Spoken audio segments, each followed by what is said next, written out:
Hello everyone, this is Dhananjay Singh. Welcome to Arts Study Made Easy.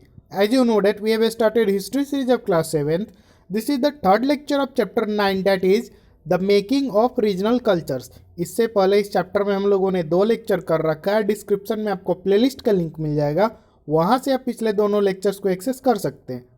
तो पिछले lecture में हम लोगों ने डिस्कस करा था कैसे एक लैंग्वेज एक रीजन में डेवलप हुआ. जैसे एक राजा ने उस लैंग्वेज का अपने इंस्क्रिप्शन में उपयोग करवाया और उसके बाद से धीरे धीरे वो रीजन जो है उस लैंग्वेज से जाना जाने लगा. वहाँ पे मलयालम लैंग्वेज आज भी काफ़ी ज़्यादा यूज होता है उस रीजन में. तो वहीं से उसका प्रचार प्रसार हुआ, तो लैंग्वेज का कल्चर वहाँ से रिलेट हो गया उसके बाद से. तो वैसे ही आज का हमारा टॉपिक है rulers and religious tradition.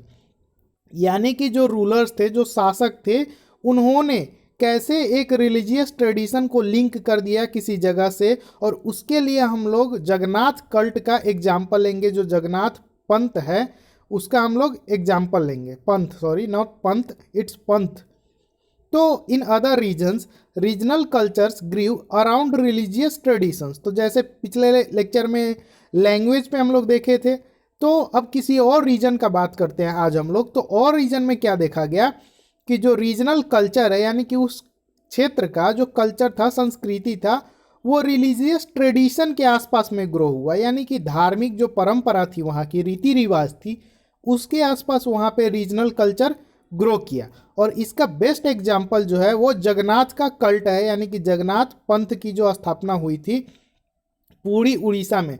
Jagannath का मीनिंग होता है लॉर्ड ऑफ द वर्ल्ड, यानी कि पूरे दुनिया का ईश्वर, पूरे दुनिया का भगवान. और ये किनको कहा जाता है, किनको माना जाता है, तो विष्णु को. सब आदमी का अपना अपना मानना है, लेकिन उस क्षेत्र में, स्पेशली उस क्षेत्र में तो इतना माना ही जाता है. और जगन्नाथ वर्ड का मीनिंग भी एक तरह से होता है विष्णु, यानी कि जो लॉर्ड ऑफ वर्ल्ड जो कि विष्णु.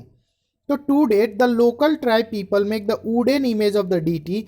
तो वहाँ के जो लोकल ट्राइबल पीपल हैं, ठीक है, तो वो क्या करते हैं, एक वुडन इमेज बनाते हैं. यानी कि लकड़ी का एक भगवान का जो स्वरूप होता है उसको तैयार करते हैं, भगवान का इमेज जो है उसको तैयार करते हैं. Which suggest that the deity was originally a local god. और इससे ऐसा लगता है कि वो जो ट्राइबल के वो लोकल गॉड थे, वो जो भगवान हैं, जो जगन्नाथपुरी में जो मंदिर में जो भगवान है, तो ऐसा माना जाता है कि वहाँ के लोकल लोगों के थे, ठीक है, गॉड. लेकिन बाद में उन्हीं भगवान का वो जो इमेज के डीटी बनाए गए थे, जो वुडन इमेज बनाए गए थे, तो उन्हीं का पहचान जो है वो विष्णु के रूप में कर लिया गया लोगों के द्वारा कि अरे ये जो ट्राइबल लोग जिनको पूज रहे हैं ये कोई और नहीं, विष्णु भगवान ही है.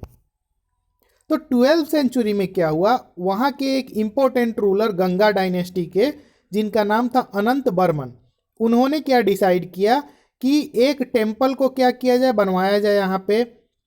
तो उन्होंने पुरुषोत्तम जगन्नाथ के लिए एक टेम्पल को बनवाया पुरी में. उसके बाद 1230 में किंग अंग भीमा III जो है, उन्होंने क्या किया, अपने पूरे राज्य को, पूरे साम्राज्य को ही उस भगवान को डेडिकेट कर दिया. बोला कि ये जो पूरा साम्राज्य है ये भगवान का है, मेरा कुछ नहीं है, सब कुछ भगवान. अभी भी क्या है, अभी भी लोग कहते हैं अरे ये सब कुछ नहीं है, सब भगवान का दिया हुआ है. तो उसने इस बात को कुछ ज़्यादा ही सीरियस ले लिया और उसके हिसाब से उसने बोला कि ये जो मेरा साम्राज्य है ये मेरा नहीं है, ये पुरुषोत्तम जगन्नाथ भगवान का है. और खुद को उनका उपासक घोषित कर दिया.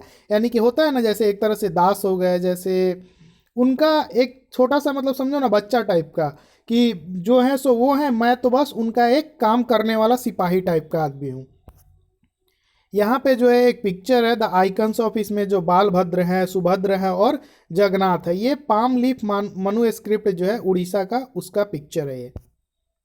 As the temple gained in importance as a center of pilgrimage, its authority in social and political matters also increased.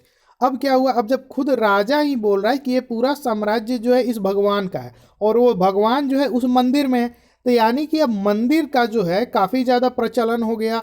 अब लोगों के अंदर उस मंदिर को विजिट करने के लिए भी काफ़ी ज़्यादा भीड़ लगने लगी. तो वो एक पिलग्रिमेज सेंटर के रूप में पहले से भी डेवलप तो हो ही रहा था, क्योंकि छोटा मोटा जगह तो राजा ऐसे ही नहीं कह देगा कि हाँ ये भगवान का साम्राज्य है. तो वो तो पहले से ऐसे भी डेवलप्ड था, ऐसे भी उसका काफ़ी ज़्यादा इन्फ्लुएंस था मंदिर का, लेकिन जब राजा उसको एक तरह से पूरा साम्राज्य का सेंटर बना दिया होगा तो और भी लोग जाने लगे होंगे। तो इस तरह से सेंटर पे जो है वो टेम्पल जो है एक तरह से पिलग्रिमेज सेंटर डेवलप हो गया, यानी कि तीर्थयात्री दूर दूर से आते होंगे कि भाई ऐसा क्या बात है जगन्नाथपुरी मंदिर में कि सब लोग वहाँ जाते हैं, राजा खुद उनके आगे नतमस्तक हो जाते हैं। तो टेम्पल का जो है काफ़ी ज़्यादा अब ऑथोरिटी जो है सोशल और पॉलिटिकल मैटर्स में इंक्रीज होने लगा। क्यों? क्योंकि टेम्पल के पास जो है बहुत सारा इकोनॉमिक जो मतलब वहाँ का जो फंड वगैरह होता होगा वो कलेक्ट हो जाता होगा। टेम्पल के जो लोग होते होंगे उनके द्वारा कहा गया बातों का लोगों पे काफ़ी ज़्यादा इन्फ्लुएंस होगा। अगर टेम्पल का पुजारी कुछ कह देता है, आज भी हम लोग देखते हैं कि जैसे टेम्पल का कोई बड़ा पुजारी वगैरह है तो कुछ कह देते हैं तो सब लोग उसको मानते हैं। तो उनका इन्फ्लुएंस जो है सोशल यानी कि समाज में तो बना ही, साथ साथ पॉलिटिकल मैटर में भी इंक्रीज होने लगा। तो इस तरह से हम लोग क्या देखते हैं कि किसी रीजन में रिलीजियस ट्रेडिशन का कैसे लिंकेज हुआ। तो एक राजा से पहले स्टार्ट हुआ था और उसके बाद क्या हुआ, धीरे धीरे उसका सोशल और पॉलिटिकल इन्फ्लुएंस बढ़ने लगा। All those who conquered Orissa, जितने राजा जितने रूलर जिन्होंने उड़ीसा को कंकर किया, जैसे जो मुगल्स थे, जो मराठा थे, ईस्ट इंडिया कंपनी थी, तो इन्होंने क्या किया, इन्होंने एक अटेम्प्ट तो जरूर मारा to gain control over the temple, कि हम लोग क्या करें, जब अटैक करे उड़ीसा को तो जगन्नाथपुरी मंदिर को कैप्चर कर ले, यानी कि जगन्नाथपुरी मंदिर जो है मेरे कंट्रोल के अंदर अगर आ जाए तो उसके अंडर उसके डोमिनेंस में जितना सोशल और पॉलिटिकल जो उसका मैटर था वो सब उसके कंट्रोल में आ जाता, क्योंकि टेम्पल का प्रभुत्व काफ़ी ज़्यादा बढ़ गया था। टेम्पल मतलब इतना ज़्यादा कंट्रोल हो गया था कि समझ रहे हैं एक राजा जो है टेम्पल के नीचे आने लगा। मतलब उसने टेम्पल को, टेम्पल के अंदर जो भगवान थे उनको बोला कि नहीं ये मेरे राजा हैं। तो इस हिसाब से सर्वे सर्वा क्या बन गया था, टेम्पल। तो टेम्पल का अथॉरिटी काफ़ी ज़्यादा था। तो जो मुगल्स वगैरह, मराठा वगैरह, ईस्ट इंडिया कंपनी, ये लोग जब आक्रमण करते थे तो इनका एक अटेम्प्ट तो जरूर होता था कि हम लोग क्या करें, टेम्पल को ही पहले कब्जा कर ले, ताकि क्या हो जाए, पूरा ज़्यादा इन्फ्लुएंस इनका फैल जाए। They felt that this could make their rule acceptable to the people. तो एक तो होता है बल से जीतना, ठीक है, और एक होता है लोगों के दिल को जीतना। तो बल से तो चलो आपके पास सेना ज़्यादा है तो आप चले गए, पूरी के लोगों को मतलब मार वार के जीत लिए, लेकिन लोग आपको सपोर्ट नहीं करेंगे। तब तक सपोर्ट नहीं करेंगे जब तक आपका और टेम्पल का रिलेशन इस्टेब्लिश नहीं हो जाता है, ठीक है। अभी भी क्या होता है कि आप किसी इलाके में जाते हैं तो वहाँ के लीडर जब तक आपको सपोर्ट नहीं करेगा, आम लोग वहाँ के आपको सपोर्ट नहीं कर सकते हैं। तो वैसे ही वो जो टेम्पल था वो पूरे साम्राज्य का समझिए एक तरह से लीडर टाइप का था। टेम्पल का जब सपोर्ट जिस किसी को भी मिल जाता है, टेम्पल का सपोर्ट मतलब जब लोग कुछ बात कहते हैं, ठीक है, या टेम्पल लोगों को कुछ बात कहता है, तो टेम्पल का मतलब है टेम्पल का ऑथोरिटी, जो लोग टेम्पल को चला रहे हैं, टेम्पल के एडमिनिस्ट्रेशन को जो लोग चला रहे हैं।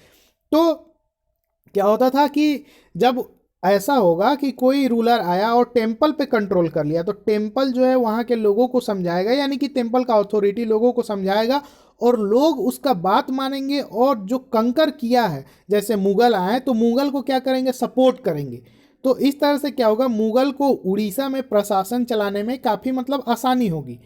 तो इसलिए टेम्पल का जो है इम्पोर्टेंस बढ़ता गया, और ख़ास तौर पे यहाँ पे किसका है, जगन्नाथपुरी टेम्पल का बात हो रहा है। तो वैसे ही और जगह भी हुआ होगा, लेकिन हम लोग आज जो केस लिए हैं, केस स्टडी किए हैं, वो जगन्नाथपुरी का है। तो यहाँ पे एक पिक्चर भी है जगन्नाथपुरी टेम्पल का, काफ़ी सुंदर टेम्पल है, आप इसको देख सकते हैं पिक्चर में भी और जा करके भी देख सकते हैं। तो आज के इस लेक्चर में इतना है। अगर आपको लेक्चर अच्छा लगा होगा तो लेक्चर को लाइक कर दीजिएगा, चैनल पे नए हैं तो सब्सक्राइब कर लीजिएगा। मिलते हैं जल्दी ही नेक्स्ट लेक्चर में। Thank you so much for watching, stay tuned with us.